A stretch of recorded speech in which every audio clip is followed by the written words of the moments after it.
হাসান একজন সৎ, পরিশ্রমী ব্যবসায়ী। তার ব্যবসা ছিল ছোট, কিন্তু সে প্রতিটি কাজ করত আল্লাহর সন্তুষ্টির জন্য। হাসান জানতো যে শুধু মুনাফা অর্জনের জন্যই নয়, বরং আল্লাহর পথে দান, সৎ পথে চলা এবং মানুষের উপকারে আসা অন্যতম গুরুত্বপূর্ণ কাজ।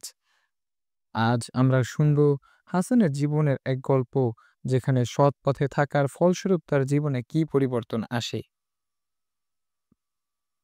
হাসান নিজেকে সৎভাবে পরিচালনা করার জন্য প্রতিজ্ঞা করে, আমি আমার ব্যবসায় সৎভাবে কাজ করব। আমি কখনো মিথ্যা বলবো না, জালিয়াতি করব না। আমি যা বিক্রি করি সেটি হবে সৎ, খাঁটি এবং মানুষের উপকারে আসবে। হাসান একটি ছোট দোকান খুলেছিল। শুরুতে তার ব্যবসা খুব ভালো যাচ্ছিল না, কিন্তু সে কখনো হতাশ হয়নি। হাসান জানতো আল্লাহ তার চেষ্টা এবং সৎ পথে চলার জন্য তাকে সাহায্য করবেন।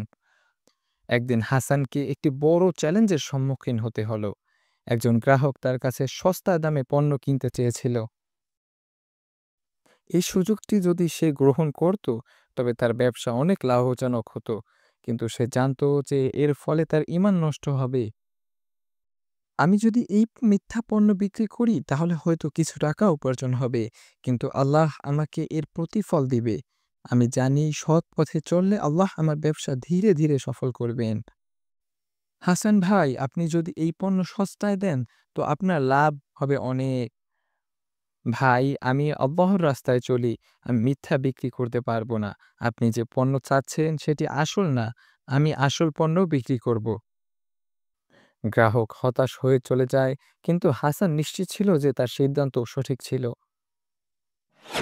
কিছুদিন পর হাসান একটি বড় ব্যবসায়িক সুযোগ পেল। তার দোকান একটি বড় কোম্পানির সাথে চুক্তি করতে সক্ষম হলো, যা তার জীবনের একটি গুরুত্বপূর্ণ মাইলফলক ছিল। এটাই আল্লাহর রহমত। আমি সৎ পথে চলার জন্য কোনো সময় আপোস করছি না, আর আল্লাহ আমাকে পুরস্কৃত করেছেন। এমনকি হাসানের ব্যবসায়িক চুক্তি অনুযায়ী সে আরও বেশি লাভজনক করতে সক্ষম হলো, কিন্তু সে কখনও তার সৎ পথে চলার নীতি পরিবর্তন করেনি।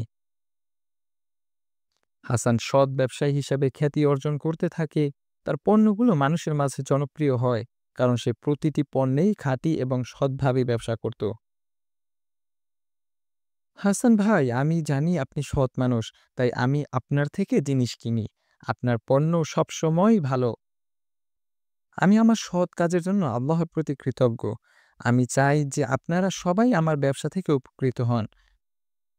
হাসান শুধু ব্যবসা করেই নয়, মানুষকে দানও করত। সে জানতো যে আল্লাহ তার দানের প্রতিদান দিবেন। একদিন একজন গরিব মানুষ তার দোকানে এসে সাহায্য চাইলে, ভাই, আপনি কিভাবে সাহায্য চান? আমার পরিবারে খাবার নেই, কিছু দান পেলে উপকার হতো। আল্লাহ আমাদের সাহায্য করে, আমি আপনাকে কিছু দান দেব। হাসান তার লাভের একটি অংশ সেই গরিব ব্যক্তিকে দান করে। হাসান জানতো দান করলেই আল্লাহ তাকে ফিরিয়ে দিবে। কিছুদিন পর হাসান তার ব্যবসায় আরও বেশি সফলতা পেল। তার ব্যবসায় সম্প্রসারণ ঘটল এবং তার খ্যাতি আরও বাড়ল। মানুষ তাকে সম্মান করতে শুরু করলো। আমি জানি আমার সৎ পথ ও আল্লাহর সাহায্যেই আমি এখানে পৌঁছেছি। আমার কাজগুলো আল্লাহর সন্তুষ্টির জন্য ছিল, আর আল্লাহ আমাকে সবকিছু দেওয়ার মাধ্যমে পুরস্কৃত করেছেন। হাসান জানতো যে সৎ পথে চললে সবকিছুই সম্ভব। আল্লাহর সাহায্য ছাড়া কিছুই হয় না।